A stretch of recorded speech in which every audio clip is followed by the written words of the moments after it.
I want to make sure that we take time in this show to talk about the risk of knowing something that isn't true. Yeah. I think that so many times we get sucked into advice that we didn't ask for from people that we didn't ask for it from, and also that probably shouldn't be giving advice. And so I want to make sure that we understand that, like, again, risk is everywhere.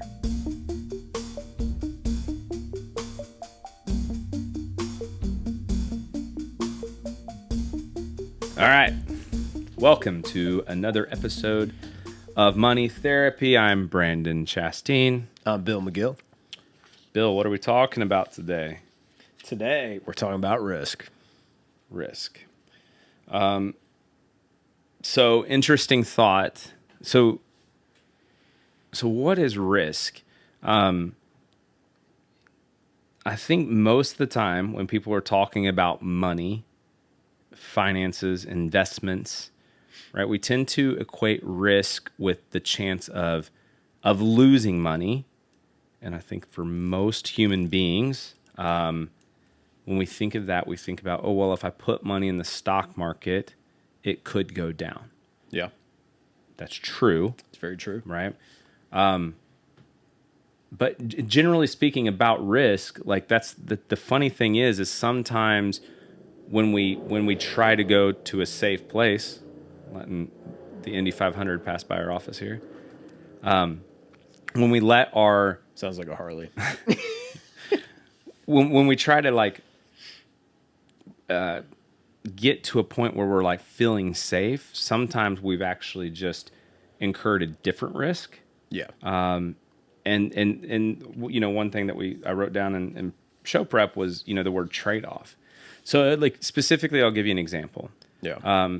I have, let's say I have some money and that I want to invest. I want to know what to do with it. Sure. So I come to you and you're like, hey, you know, we could put it in this portfolio, invest it, it'll grow over time. It'll help you achieve your goals, like this, this, and this. And I'm like, yeah, but I could lose money in the stock market. Like, what if we put it into a money market? Right now, money market rates are pretty good. Yeah. Or CD, right? So then you're like, okay, you could do that. It would make me feel safe right now, right? But the reality is especially with like a CD, Yeah. when that 5% CD matures in a year, and now all of a sudden the new rates are 3%, and what happens when rates come down? Generally speaking, the market goes up. So now the stock market is more expensive to invest in. So I have a reinvestment risk. Yeah. Right? The chance that I won't make as much money when the next time I need to make a decision comes around. Yeah. So maybe that's not a viable option because I'm trying to avoid risk. So I go to a bank account and I just put my money in a savings account. Yeah. Right? That's safe. It's never going to lose. It's guaranteed. But the fact of the matter is now is I'm competing with inflation. So my money is devaluing, even though it feels safe. It's the value of my money isn't going down, but the cost of everything in the world is going up over time. Right. And it's not keeping pace. Yeah. So I have this inflation risk, right? Right. And while I'm bouncing around and making all these decisions and not growing my money because of the risk, the market risk, I'm also running the chance that eventually when I lose my earnings power, right? One day I will get old, my brain may slow down, my body will slow down, and I may not be able to work. Yeah. Right? And things are going to get more expensive. And if I'm not doing the right thing with my money right now, what happens is I have longevity risk. Yeah. Risk of outliving my resources. Yeah. So the point of that is to say that risk is everywhere. It's everywhere. Everywhere. If you got the Sunday series email on Sunday. On Sunday. For free. It's free. It comes in the morning. Takes a couple minutes to read, but it's thought-provoking, and that's what we're really trying to do is we want you to we want you to come into this show having thought about this so you can have your own thoughts. One thing I think is, like, with any type of media or collective thought, too many times we go in blind and our thoughts get shaped like we're too moldable, Yeah. maybe. And I want some devil's advocates out there. I want people challenging me. I want people to give me insight. And sometimes I do. Sometimes I'll sit down and somebody will tell me, "Oh, hey, I listened to the podcast, and you were talking about this, but I really think this way." And I'm like, "That's actually very interesting." And so I'm getting to learn. Yeah, That's really important. But Sunday series email: risk is what's left over after you've thought of everything. I think what my thought process, where I go in this email, is oftentimes we have this false sense of confidence from life experience, Yeah. right? We go through something, we survive, Yeah. but then we're like, you know what? Next time this happens to me, I'm going to be so much better prepared. Yeah. I'll be ready for it. It's not even going to phase me. Yeah. And then what happens? Something that we've never experienced before. Right. It's hard to get good at hard things in life because too often, for most of us, the hard things aren't consistent in how they show up. They're just different hard things. Yeah. Whether it's the first life experience of buying a home, the first life experience of getting married. Some of us have had first experiences at divorce. Some of us had first experiences of losing someone we love. Yeah. Childbirth, like all these major things in life that we go through. These hard things. Yeah. They're all hard, but they're also different. And if we think, oh man, next time I go through that, I'll be so prepared for it. Yeah, you will. Yeah. The second time a mother has a baby, she's likely more prepared for that. But that doesn't mean that the experience is going to be the same. Or what else? Like there's other hard things that will happen to a woman, right? Yeah. Other than childbirth. So you can't always know what to expect. Yeah. You got anything? Well, when we were talking about this in show prep, the one thing that really stood out to me that you said was, we put this in perspective of how do we help our clients through these? How do we prepare our clients? How do we, maybe phrase it or talk to people about this? And one of the phrases that you said that I really liked was how can we be good at encountering the unknown? Like if we're going to be surprised throughout our lives with different challenges and different hard things and different risks that we don't see coming. Yeah. Hopefully we try to learn from those things. But how do we get better at, one way to look at it may be being adaptive. Mm-hmm. And I think the first step, or at least the first thing that comes to my mind where I would start would be, if we're talking about risk specifically, accept that there's risk everywhere. We talked about that in the first part of the episode. There is risk in everything, every decision you ever make, there's risk. Even the choice to do nothing, there's risk to that. Right. And I think that's a very healthy thing. It's a very freeing thing to realize that you're not going to always know the answer, but if you can come to different challenges in your life and you have the opportunity to analyze that situation and break down almost a risk component to it and help make your decisions that way, I think you're going to learn a lot more as you go. So for instance, even if I have a client that has some money in savings and they go, Bill, should I invest in the market or should I pay off my car? We look at you can look at the numbers all day long. There's risk and some people may say, well, pay off the car because then you're not giving other people your money. You're saving that interest rate. That's a guarantee that you're going to keep your money. That's really good. It's like, okay, well, we're also potentially losing money in the stock market because the market could go up in that time. Both can be good things to do with your money, but realizing that there's risk in both of those things is very helpful because then you can say, well, I think the risk of having this car payment that eats away at my finances every month, to me, feels more risky or is mathematically more risky, depending on the analysis, right? Is more risky than putting that money in other than the potential reward in the stock market. Can you really quick inject your quote that you have. The Mark Twain quote. Please do that real quick because I got something for you. It's one of my favorite quote from Mark Twain is, "It's not what you don't know that gets you in trouble. It's what you know for sure that just ain't so." So what's really cool about that quote in the process, this just came to me while you were talking, was the fact that in your scenario, because that like you kind of made that up top of mind, but that's a very common thing that we Brandon, should I do this or this? Bill, should I do this or this? And Right? for a lot of people, seems like a very a no-brainer thing to do. Right.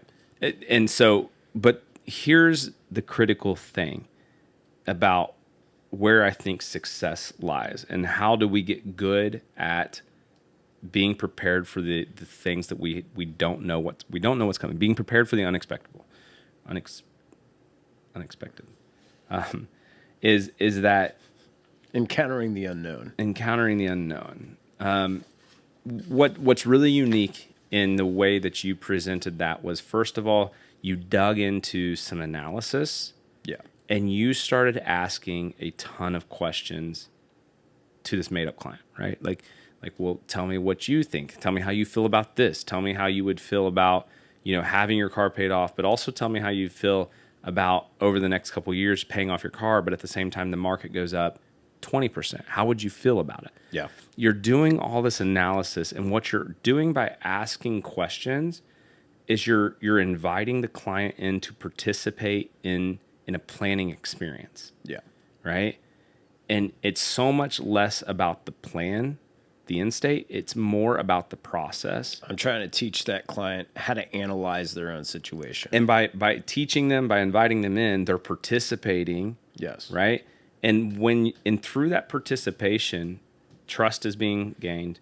But what they're learning to is how to kind of war game situations, and understanding that at any point in time, things could continue to shift.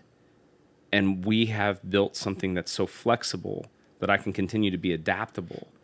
And even if something else happens that comes up, I can see into this future scenario. Yeah. That it doesn't have to be exact.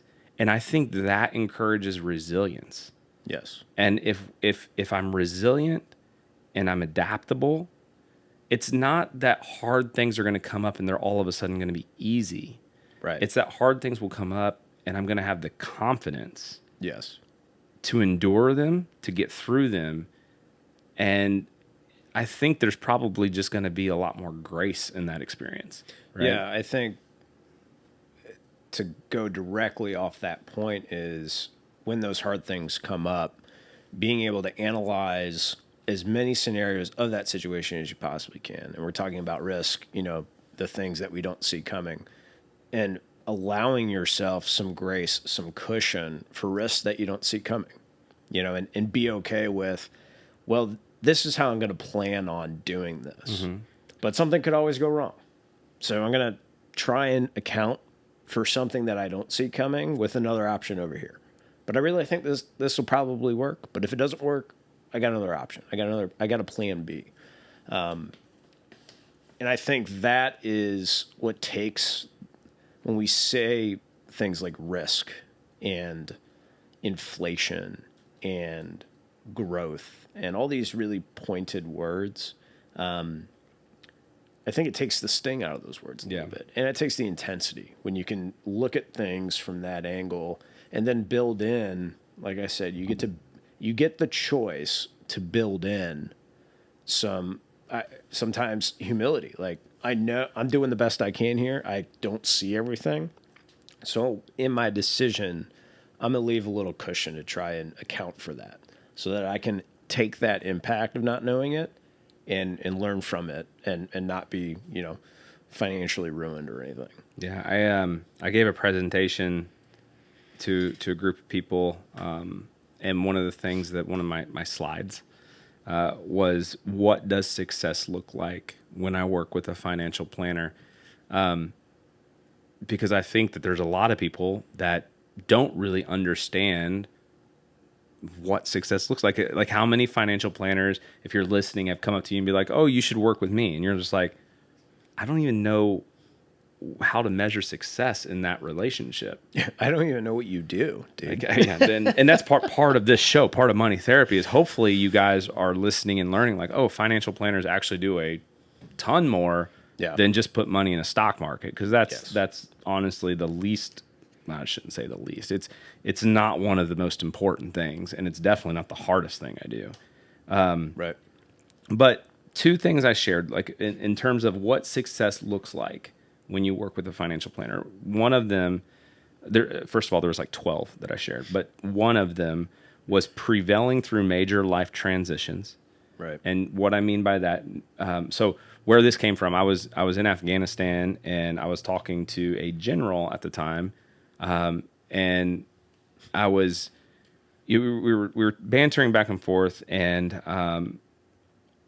like I was in a role, an executive officer for a company in the Army, and my job was pretty much to provide logistics. Like everything logistics came through me. And in talking to this general, he was a really great guy, but he was saying, he's like, Brandon, do you know why the U.S. Army wins wars? And I was like, yeah, because we're awesome. Yeah. Like America, right? Because we're amazingly good looking, and we kick it. And I said, I was like, what really stands out? I was like, yeah, we have firepower. We have, the American person, technology. Technology. We have all these things. And he was like, Brandon, the U.S. Army wins wars because we win the transitions. He was like, in every other, we have like, in wars, there are transitions from battles to areas, right? Ground to land to this province to that province, right? There's all these transitions that happen. Sure. The United States Army wins the transitions, and that's why we're always successful at war. And that really stood out to me. I've carried that for years and years and years at this point. And that's amazing advice. So that's something that I've taken to heart in working with my clients. Is I think that's still true. Is financial success happens when we maneuver through life transitions and we win the transitions. Yeah. And you can't necessarily plan for, you can, but sometimes they're unexpected. So like if I know that I'm going to change a job, I got some prep time, but sometimes I get laid off. Yeah. Sometimes I got to change jobs right away. Yeah. Right. Sometimes I can plan to have a child, but sometimes I'm having a child. Yeah. Right. So sometimes, like the thing about life transitions, sometimes you can prepare for them, but sometimes you don't have time to prepare for them. Yeah. But if you're spending time in the process of planning, and in the process of planning, you're creating adaptable scenarios, I promise your resiliency is going to be increased, and you will have the grit and the wherewithal to not only endure, but win major life transitions. And the other kind of same but little bit different piece, like the number 2 of the 12 that I shared, was financial resiliency during crisis. Yeah. I can't tell you how many times I've been working with people. The most common thing that kind of fits this bill is divorce. Yeah. Divorce can derail people financially. And I think if you're not working with someone on some capacity, like I whether it's a professional, whether it's just people that know there's like divorce experts out there. Hopefully if you have a lawyer that they're really good at what they're doing. But in this, it's just like there's so many little nuances where when I'm working with someone going through this, I'm like, hey, you need to do this, not this. You need to do this, not this. Yeah. And it doesn't mean that the cost of these crises in life are less. It doesn't mean that the emotions and the toll it can take on our psyche is less. Yeah. But it does mean that when we're in that healing process, we could potentially come out just as strong or stronger on the backside of it. Yeah. And that resilience matters, because what I don't want to have a client that gets, a strong hook to the jaw that's called divorce. Yeah. And then it just derails their entire life and they can't ever recover. I want them to be able to understand their finances are fine. Yeah. We're going to make it work. And you just focus on the emotional healing side of things, and you're fine. You're going to come out better. Yeah. And on the lighter side of things, I mean, I just thought of a client that I talked to recently, and it's on the piece of prevailing through major life transitions. And these guys essentially both got new jobs and two young kids, and they're, moved basically across the country, like halfway across the country. Big time life decision, going back home from when they were both from. So that was a good thing. But we prepped for it at least 6 months in advance. I think it was around 6 months. And they said, hey, we just want you to know this is probably coming. Things are kind of lining up this way. What are some things that we need to be doing? I was like, and through that, they sold a house. And so they had kind of a chunk of change from the house and blah, blah, blah. And I said, well, we need to put some of that just in cash. We don't know what's coming.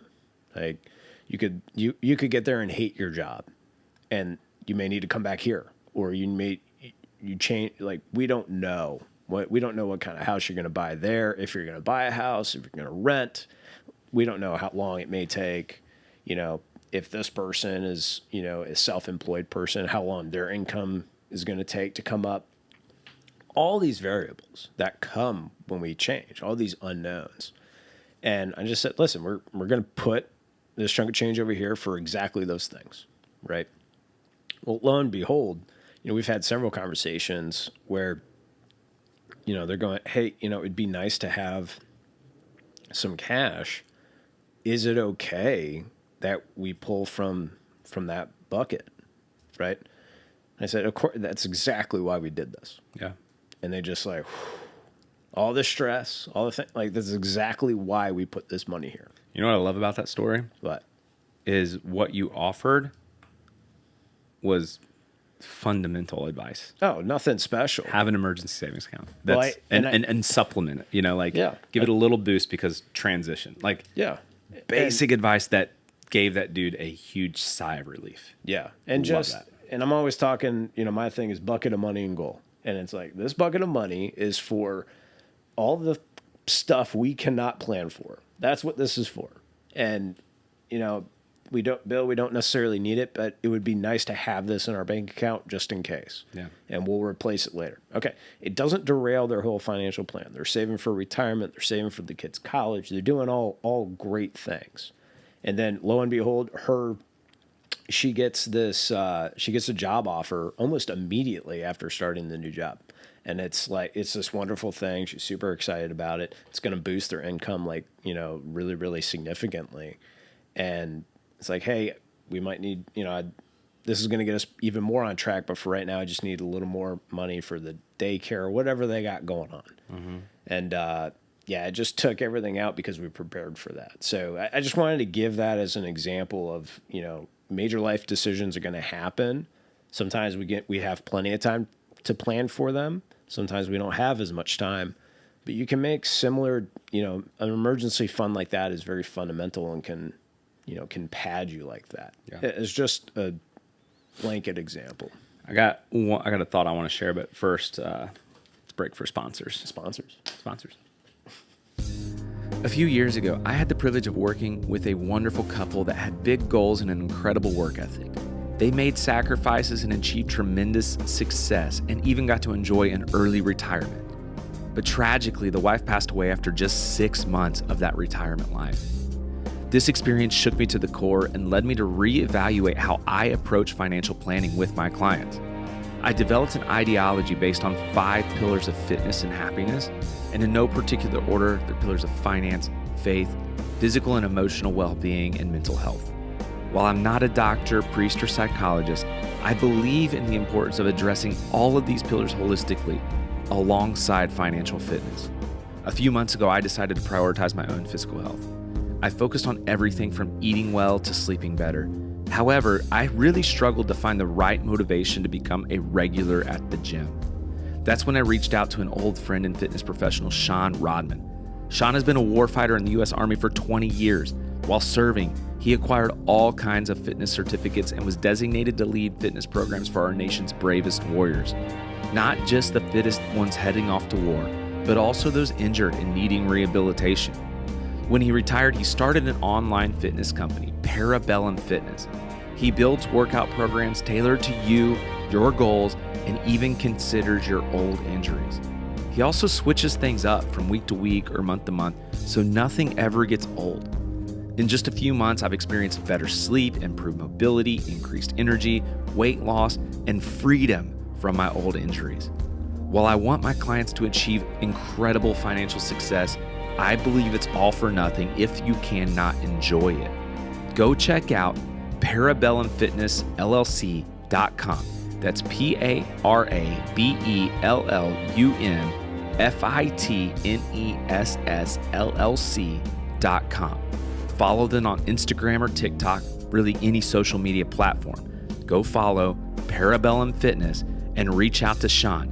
Set up your first month of programming, mention Money Therapy, and get 25% off. Let's not lose sight of all 5 pillars. Together, let's focus on health and happiness and put energy into creating the best possible life we can. After all, we only get one. All right. So one thing that you mentioned in that Mark Twain quote, it ended with what we know that isn't true. Right? That's the most risky thing. Is what we know that isn't true. That just ain't so. Or that it I messed that up. It's not what we don't know that gets you in trouble. It's what you know for sure that just ain't so. Okay. That just ain't so. That's how he said it. It's a quote. It's true. But it's also fun to say. I'll summarize it. What could get us in trouble is what we know that isn't true. What we know that isn't true. Yeah. I think, there was a conversation had about brother-in-law advice, right? Yeah. I want to make sure that we take time in this show to talk about the risk of knowing something that isn't true. Yeah. I think that so many times we get sucked into advice that we didn't ask for from people that we didn't ask for it from, and also that probably shouldn't be giving advice. And so I want to make sure that we understand that, like, again, risk is everywhere. Mm-hmm. But also part of like digging into the planning process, the process. Can't emphasize how the process is everything. Yeah.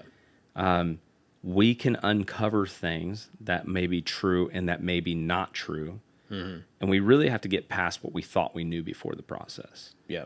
And we also have to accept the fact that just because something happened before and there was a truth in that experience doesn't mean that if something similar happens, it has to present itself the same way. Sure. I'm just saying all that to say I've gotten several calls from people and they're like, well, this is what so-and-so said. Yeah. Let's unpack it. Let's put it through the process. Let's put it into the test. Let's put it to the test. And try to prove or disprove it, because what we can't do is assume that what people tell us is 100% true. I know people that have told me, oh, well, so-and-so told me this and they're getting X amount of return a year. Yeah. Okay, well, they might have done this, but Sure. Are they actually, have you seen their income change that much? I got a good story on that.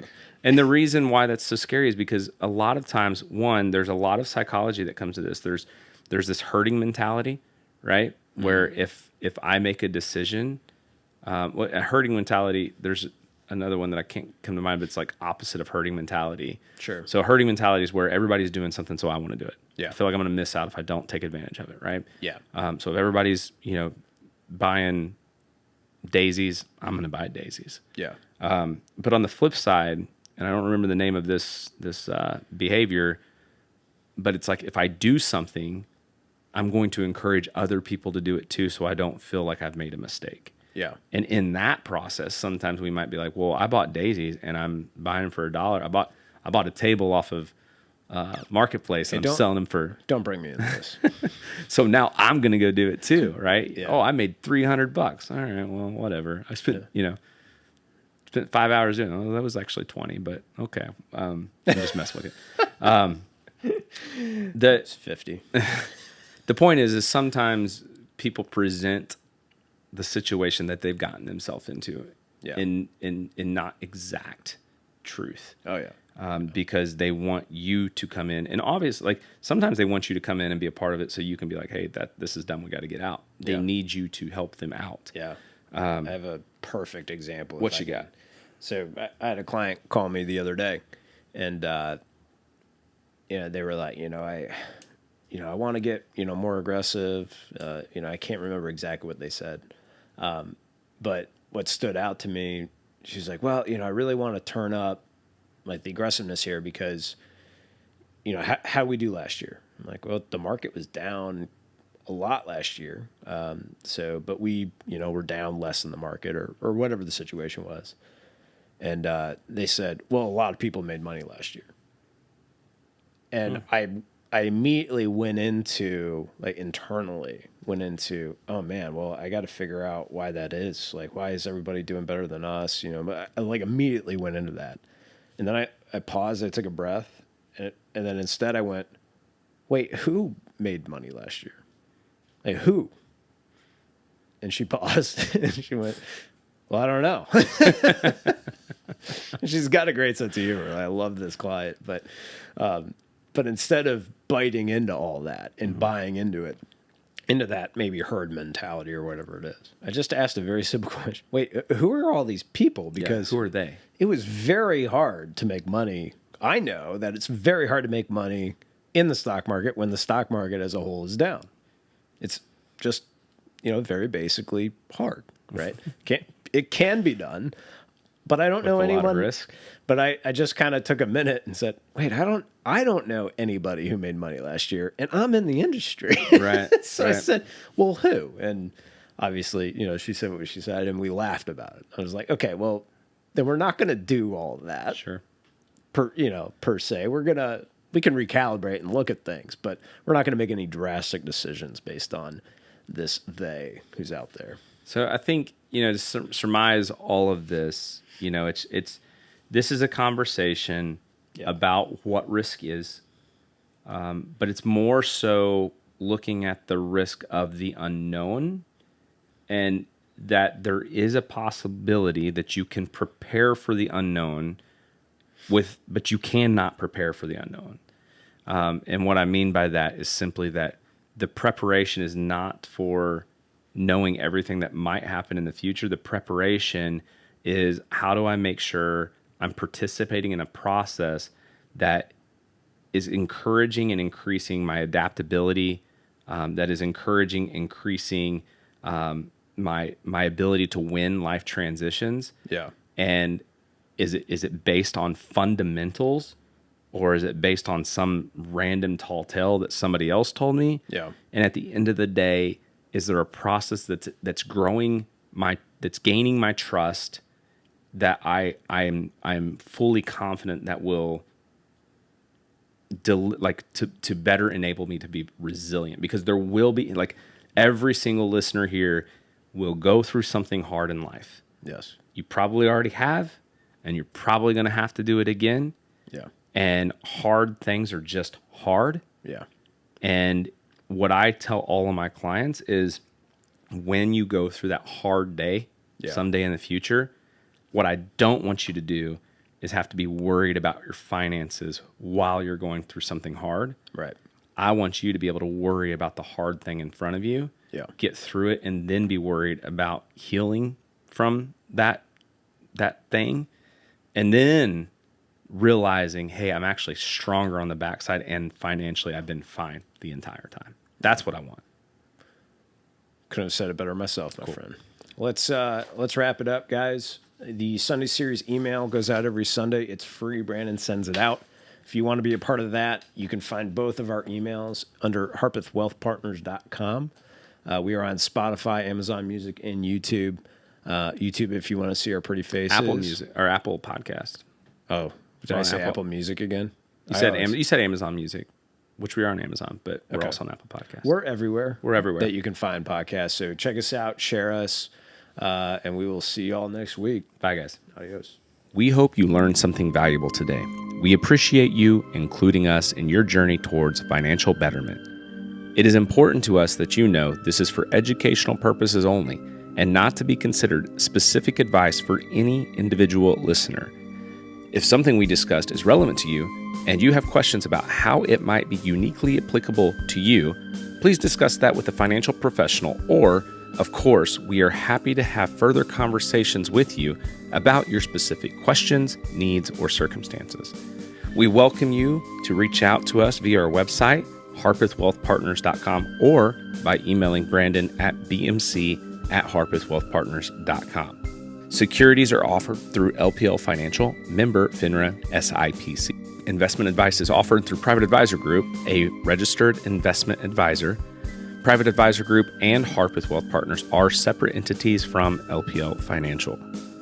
The opinions voiced in this material are for general information only and are not to be intended to provide specific advice or recommendations for any individual.